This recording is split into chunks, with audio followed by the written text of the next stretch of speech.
Olá, bem-vindo ao programa Fundação Entrevista. Eu sou a Luciana Genro, presidente da Fundação Lauro Campos Marielle Franco e também deputada estadual do PSOL no Rio Grande do Sul. E hoje eu vou bater um papo com a Yara Haas, que é representante do coletivo Vozes Judaicas por Libertação, um coletivo que faz parte da rede internacional de judeus antisionistas Global Jews for Palestine. Essa rede é parte de um movimento internacional de luta dos judeus em apoio à luta da Palestina, em apoio à luta pela libertação da Palestina. Bem-vinda, Yara. Muito obrigada por aceitar o nosso convite. Obrigada pelo convite. Eu queria primeiro te perguntar um pouquinho sobre essa rede e sobre o movimento Vozes Judaicas por Libertação. Como é que surgiu, quando surgiu e qual é o objetivo de vocês? Okay. Obrigada pelo convite. Vamos lá. O coletivo Vozes Judaicas por Libertação, ele foi fundado mesmo depois do 7 de outubro, quando a gente começou a se encontrar em manifestações já contra o genocídio. A gente estava lá num grupinho pequeno, com placas dizendo "não em meu nome", que é uma frase muito usada por judeus contra a ocupação, contra o colonialismo israelense, sionista. Então a gente estava com plaquinhas escritas "não em meu nome" e foi aparecendo gente que a gente não conhecia, dizendo "eu também sou judeu, vocês são uma organização?" Aí a gente foi se juntando e aí foram sendo marcadas algumas conversas até que a gente chegou na fundação. Antes da fundação, eu pessoalmente fazia já parte de um grupinho de 5 pessoas, 6 pessoas, talvez um pouco mais, de judeus que a gente tá já nessa luta há 15 anos. Já tinham essa conexão com o Global Jews for Palestine? A gente já tinha, eu fiz parte das primeiras reuniões do Global Jews antes da pandemia. A gente começou a se encontrar antes da pandemia. Aí eu ia como indivíduo. Aí eu chegava lá na reunião e eu via que não tinha muito o que fazer, individualmente. Sim. E aí, quando o Vozes foi, veio mais gente, que foi muito legal. Aí a gente passou a participar do Global Jews como organização. Foi maravilha. Bem legal. Sabe que eu sou de uma família de origem judia, O meu pai, por parte do pai. O meu tio bisavô vivia na Alemanha na época do nazismo e foi perseguido. Ele era prefeito de uma pequena cidade nos arredores de Berlim. E foi perseguido, teve que fugir. Um dos sobrinhos dele foi morto num campo de concentração, tá? E mesmo assim, mesmo com essa história na minha família, eu sou acusada pelos sionistas de ser antissemita. Então eu queria que tu explicasse para o nosso telespectador que não conhece muito dessa terminologia, a diferença entre ser antissionista e ser antissemita. Como que um judeu pode, sim, apoiar a causa palestina? Vamos lá. Primeiro, o que é antissemitismo? Antissemitismo é uma forma de racismo contra judeus. É a perseguição de judeus, por serem judeus. Então, pessoas que não gostam de judeus por serem judeus. Como os racistas em geral. Como os racistas em geral. Nazistas, neonazistas, essas ideologias. O antisionismo, ele nasce como uma forma de luta contra uma ideologia, que é o sionismo. Então, para entender o antisionismo, precisa entender o que é o sionismo. O sionismo é a ideologia que fundamenta o funcionamento do Estado de Israel. Então, o Estado de Israel é um governo étnico, porque ele tem leis baseadas na sua religião, Então, judeus, por exemplo, têm direitos diferentes de não-judeus, mesmo que sejam israelenses. Esse é um mito sobre Israel, de que Israel seria uma grande democracia. Eu acho que essa realidade que tu está mostrando demonstra que não é bem assim, Não é bem assim, É um Estado. Então, o Estado de Israel ele é baseado nessa ideologia sionista que precisa manter uma maioria judaica para conseguir manter aquilo que eles querem, que é um controle em relação a isso. Então, eles vão dividindo os palestinos e a luta palestina de um jeito que cada grupo vai tendo regras diferentes. Então, você tem os palestinos da Cisjordânia, que tem regras diferentes dos palestinos de Gaza, que tem regras diferentes dos palestinos de dentro de Israel, que a gente fala que é a Palestina de 48, né? Uhum. Que é o território que hoje é chamado de Israel. Mas, assim, a Cisjordânia também é controlada por Israel. Gaza também era controlado por Israel. Até agora, continua sendo, né? Porque se você controla totalmente as fronteiras e o espaço aéreo, você controla, né? Uhum. Tu falou que eles precisam manter uma maioria judaica, né? Dentro de Israel. Sim. Isso também se expressa numa espécie de apartheid, de limpeza étnica Sim. que Israel faz ali em toda a região contra os palestinos, né? Sim. E é exato, né? Então, tem alguns palestinos que têm cidadania israelense, por exemplo. Mas eles são uma minoria. Então, eles vão expulsando, né? Eles tentam o máximo possível ir expulsando. Hoje em dia, com genocídio, estão expulsando, inclusive, Gaza, que não tem, né, uma cidadania israelense, mas está sob o controle de Israel. E quando isso vai se evidenciando, o mundo vai ficando, né? Vai tentando cobrar deles. Sim. Então, eles precisam ter cidadania. Sim. Né? Cisjordânia é a mesma coisa. E aqui no Brasil a gente vê que sempre que alguém critica, né, Israel, essa crítica é vista como uma crítica antissemita, né? Como se toda crítica a Israel fosse uma crítica aos judeus e ao seu povo. E isso, vocês percebem alguma mudança nessa percepção dentro da comunidade judaica a partir do trabalho que vocês vêm fazendo, ou isso segue sendo disseminado como uma verdade dentro da comunidade judaica? Olha, dentro da comunidade judaica aqui em São Paulo, tá bem difícil a gente conseguir dialogar e entrar. A gente tem tentado, a gente tem muita vontade. Desde que eu entendi os problemas eu fui criada sionista, né? Eu era sionista. Então, há mais ou menos 15 anos, eu passei por um processo de entender os problemas do sionismo, entender a história palestina, entender um monte de coisa que eu tinha sido ensinada errado, né? Um monte de mentiras. Então, eu vi que vocês estão com o caderninho, né? Sim. Estamos aqui.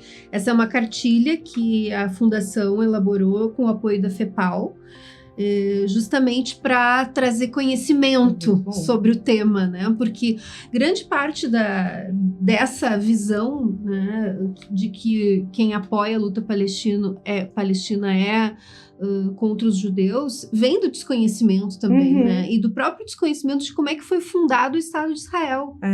E não é só um desconhecimento, né? Tem uma injeção de conhecimento errado, né? Não é só o não saber.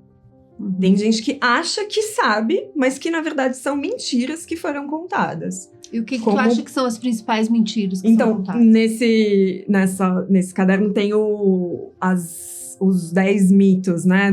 Que é um resumo do livro do Ilan Pappé, né, que é muito importante. Então, esses 10 mitos são muito importantes. Eu acho que todo mundo tem que ler.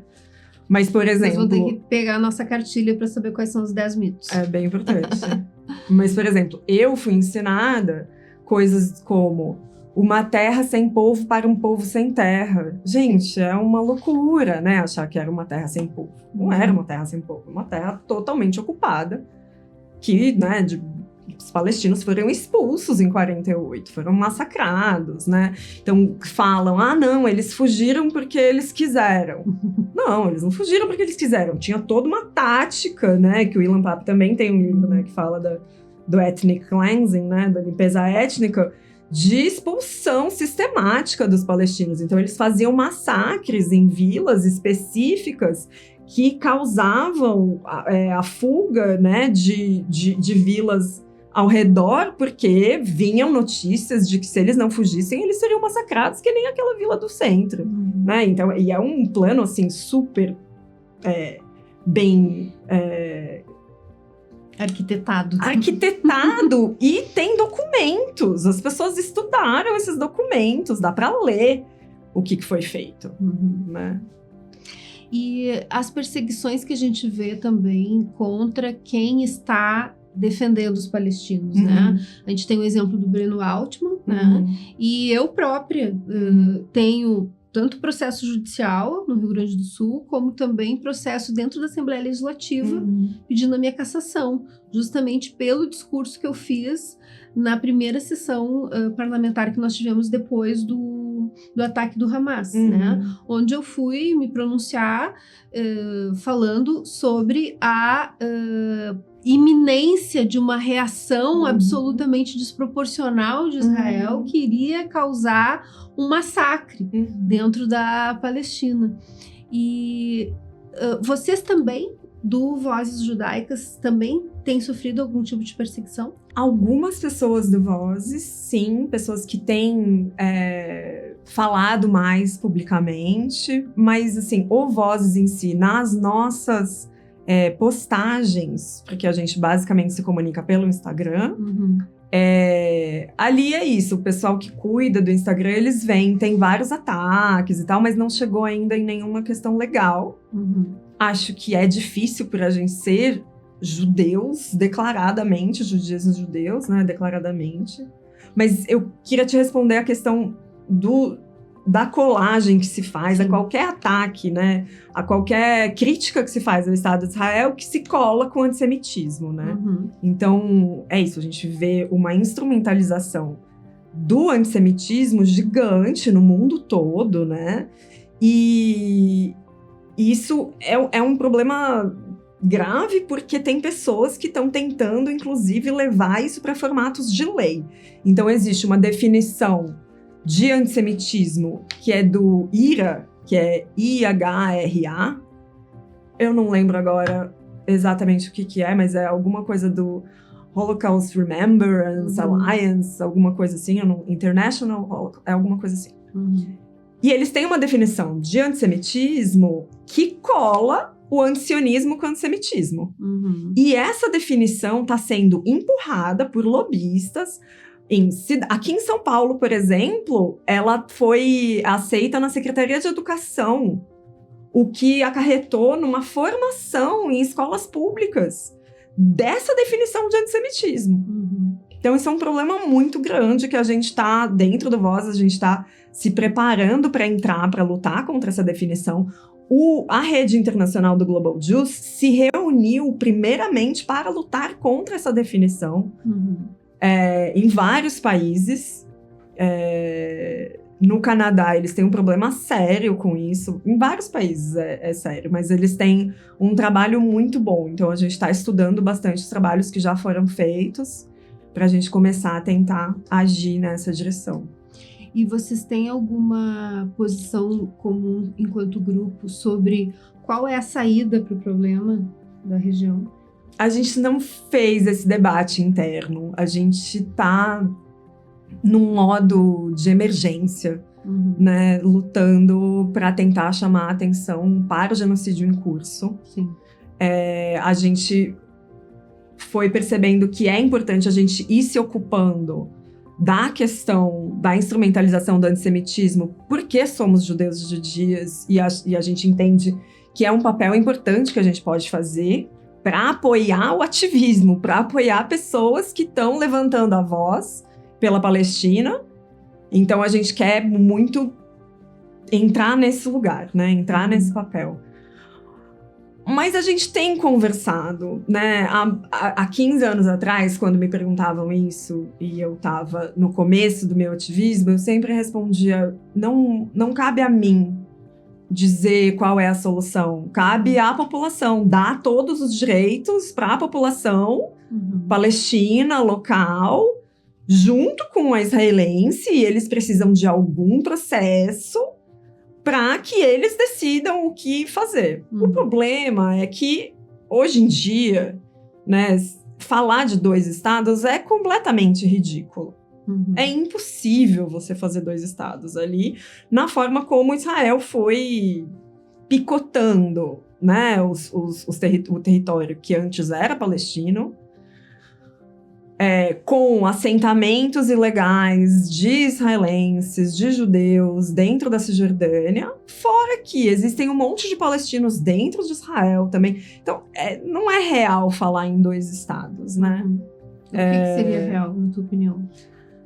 Um Estado laico? Um sonho é um Estado laico para todos os seus cidadãos, né? Um sonho é esse, que tenha um processo, né, de justiça restaurativa, de, sei lá, julgamentos, né? Precisa ter um reconhecimento do que Israel causou e toda a sua população que vai ao exército, né? É obrigatório o exército para toda a população judaica.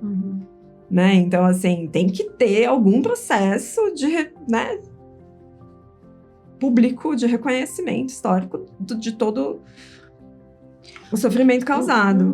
E tem que ter o direito de retorno isso que eu ia falar, porque tem que ter o direito de retorno um dos problemas na busca da solução é o retorno dos refugiados, né? Porque muitos já morreram, mas as suas famílias estão vivas e estão, algumas em campos de refugiados, algumas em países ali do entorno, mas querem voltar, e inclusive voltar para suas casas, né?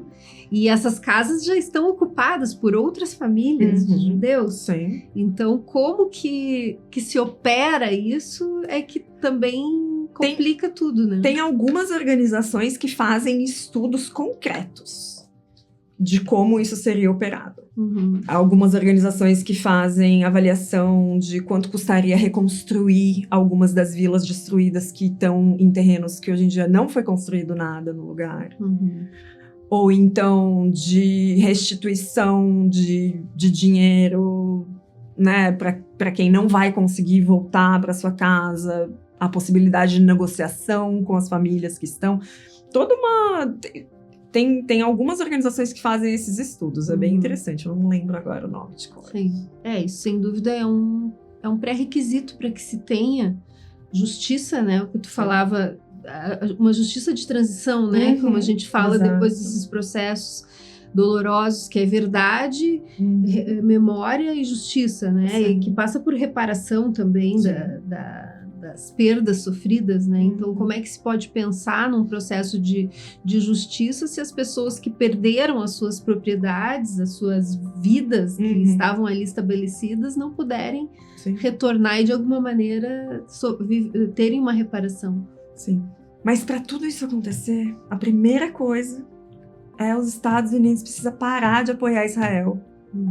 Porque, assim, a mudança não vai vir de dentro de Israel. Eu sou israelense. Eu nasci em Israel, eu vim para o Brasil com 5 anos. E é incrível, assim, a população israelense está cada vez mais radical e dessensibilizada em relação aos palestinos, né? Numa visão completamente de olhar para os palestinos como não humanos, assim, né? Então, é muito difícil que venha uma mudança de dentro. Né, que eles desmantelem o seu lugar de poder. Para mim, a única possibilidade é os Estados Unidos parar de apoiar. Fala um pouquinho pra gente sobre a configuração política dos partidos ali dentro de Israel. Tem algum partido com algum peso? Porque o Netanyahu, obviamente, que é o mais radical, né, contra os palestinos. Ele não é o mais radical. Tem outros mais radicais, né?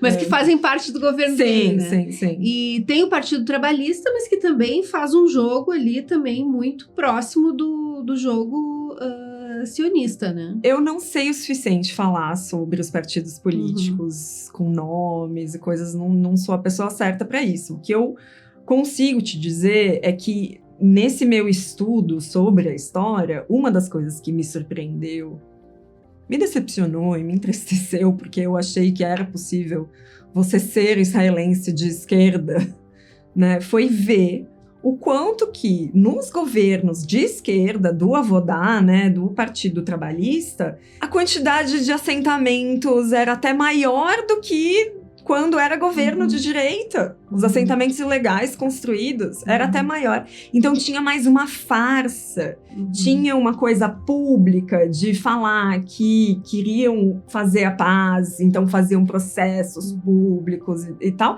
enquanto que continuavam construindo um monte de assentamentos ilegais, roubando terras palestinas, né? Não mudava nada, né? Isso acaba até de alguma forma, talvez, comparando com os Estados Unidos, pelo menos, e até com o que a gente vê no Brasil, quando tu tem uma esquerda, entre aspas, vacilante, né?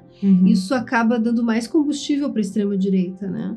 O que a gente viu nos Estados Unidos, depois do Obama, veio o Trump, veio o Biden, veio o Trump novamente, né? Porque ambos os governos, tanto do Trump, tanto do Obama como do Biden, foram governos que não foram nas raízes dos problemas que geraram o fenômeno da extrema-direita. E, portanto, esse fenômeno acaba sendo alimentado novamente, né? Aqui no Brasil, a gente também corre esse risco. Tá? Eu acredito que lá também esse faz de conta, né, do Partido Trabalhista acaba, muitas vezes, alimentando mais ainda o crescimento dessa extrema-direita tão raivosa. Ai, é difícil, porque é isso, assim, eu fui vendo, né, o quanto que o discurso do governo foi afetando as pessoas que achavam que eram de esquerda lá dentro, né? Então, de um lugar ali da época do Rabin, né, da época dos acordos de Oslo, que também é uma grande mentira, o jeito que contaram pra gente, mas a gente acreditava que aquilo ia levar a algum lugar. Né? E parecia que tinha um desejo verdadeiro e tal. Só que o jeito que aquilo foi sendo vendido para a população vai fazendo, não, eles que não querem assinar, eles que não querem aceitar. Ai, tá vendo? Aí chega a segunda intifada também, nos anos 2000, né? Um monte de... O jeito que isso vai sendo justificado para a população é muito diferente da realidade, né? Porque não se fala da opressão, não se humaniza, né? Eles não veem os palestinos como humanos, é uma coisa bem desesperadora. E que dá no resultado de hoje, né? Então, eu li, não sei onde, eu li agora recentemente de alguém que se surpreendeu com o tamanho da violência do genocídio que está em curso em Gaza. Eu não me surpreendi, né? Na hora que... Para quem acompanha há tantos anos, a gente tá... É uma tragédia anunciada. Sim. Né? Assim, é terrível, mas é isso. Quando acontece o 7 de outubro, o ataque do Hamas, a primeira coisa que me passa pela cabeça é: meu Deus do céu, vem por aí? Que vai ser o retorno de Israel? Socorro, assim, Sim. né? Que na verdade o 7 de outubro já foi uma reação a tudo que Israel vem fazendo, né? Claro. E aí Israel ganhou com aquele episódio um direito, entre aspas, né? De reagir de uma forma ainda mais violenta e brutal. Porque tá autorizado, né? Pelo status quo. Exato. Mundial, gente. É assim, Não, e todas as notícias falsas que lançaram naquela época, falando de bebês decapitados e coisas do gênero, né? Que, inclusive, alguns seguem repetindo, mesmo depois de ter sido desmentido. Foram elementos que foram criados justamente para favorecer esse ambiente em que Israel pudesse atacar com tudo, né? O artigo do New York Times, né? Que é tido como um excelente jornal, né? Que falava do uso de violência sexual contra mulheres como uma tática sistêmica. Que foi completamente mentiroso aquele artigo, foi completamente desmantelado. Né? É uma loucura. E o quanto que as pessoas sabem do movimento de Gaza, que foi feito de resistência pacífica. Eu não lembro exatamente o nome, eu sou muito ruim, eu vou esquecendo os nomes. Mas eles fizeram há alguns anos atrás um movimento que eles iam até a fronteira de Gaza protestar toda semana. Sem armas, sem nada. Eles simplesmente faziam um movimento de ir caminhando e eles eram assassinados sem ter nenhuma arma, sem estar com nada. E isso durou um tempão, eles fazendo esse protesto pacífico. Isso ninguém falou, não apareceu nos jornais, entende? É depois disso que vem o 7. É depois de um monte de outras coisas também, mas é esse protesto... Depois de uma tentativa pacífica de contestação. Muito forte, né? Outro movimento pacífico de contestação que tem a nível global é o BDS, né? Que é o boicote, desinvestimento e sanções. Como é que vocês veem esse processo da luta pelo boicote a nível internacional? Tem um peso isso em algum lugar? Se conseguiu efetivar esse boicote? Olha, existem pequenas vitórias, né, nesse movimento, mas ele ainda não está no mesmo lugar. Ele foi inspirado pelo movimento de resistência do apartheid na África do Sul. Exato. Né? Que foi o que derrubou o apartheid na África do Sul. Né? Então, o BDS foi inspirado nisso. Ele ainda não ganhou essa proporção, né, no mundo. Esse reconhecimento, essa amplitude, né, que eu lembro do final do apartheid, né, da África do Sul. Nessa época, os Estados Unidos ainda estavam com relações comerciais com a África do Sul, mesmo naquele momento. Sim, foram um dos últimos. E Israel até o final. Israel nunca rompeu. Sim. Mesmo, né, até cair. Só quando caiu o apartheid, Israel rompeu relações, né, com a África do Sul, porque eles tinham uma relação diplomática bem, bem próxima, assim, diplomática e comercial. Eu me despertou muita esperança quando eu vi muitos movimentos de massa nos Estados Unidos, né? Depois do ataque, depois da reação de Israel, especialmente ao ataque, a gente viu muita luta dentro dos Estados Unidos, né? Mas agora deu uma arrefecida e parece que o massacre se normalizou, né? E já não tem mais essa contestação tão ativa. É cansativo lutar contra um negócio desses tão forte, né? Eu acho que estão tentando encontrar novas vias de resistência, né? Eu acho que, mas assim, uma das coisas que não vai mudar, que não mudou, é a quantidade de pessoas que entendeu, que enxergou o que é o Estado de Israel, a sua intenção genocida, a sua intenção de fazer limpeza étnica. Né? Então, assim, isso não vai mudar. Eles entenderam. Eu tive numa reunião que o Rashid Khalidi teve presente, foi uma grande honra escutar ele falando direto com a gente. E uma das coisas que ele disse, assim, a gente está nessa luta há muito tempo, a gente precisa apoiar as novas gerações para elas entenderem que precisa se cuidar para poder manter a luta por muito tempo. Ele fala, né? Ele é professor numa universidade, ele fala, os meus estudantes, eles se desgastaram de um jeito que eles estão todos se recuperando a saúde agora, nesse momento. Ele contou isso pra gente, sabe? Então foi interessante escutar ele nesse sentido, né? Eu acho que... Mas essas pessoas não vão deixar de enxergar o que elas enxergaram, entende? E uma das coisas muito interessantes que no Global Diz a gente vê é a quantidade de gente nova querendo entrar nesses movimentos judaicos antisionistas. Eles não sabiam o que fazer com a quantidade de pessoas pedindo para entrar nos movimentos, né? Movimentos que já são grandes, que já tinham, né, mais tempo de existência. Eles tiveram que inventar jeitos de receber pessoas novas, porque eles estavam recebendo ondas, assim, né? Então, eu acho que isso não vai mudar, né? Bom, parabéns para vocês por essa iniciativa de criar o movimento aqui no Brasil.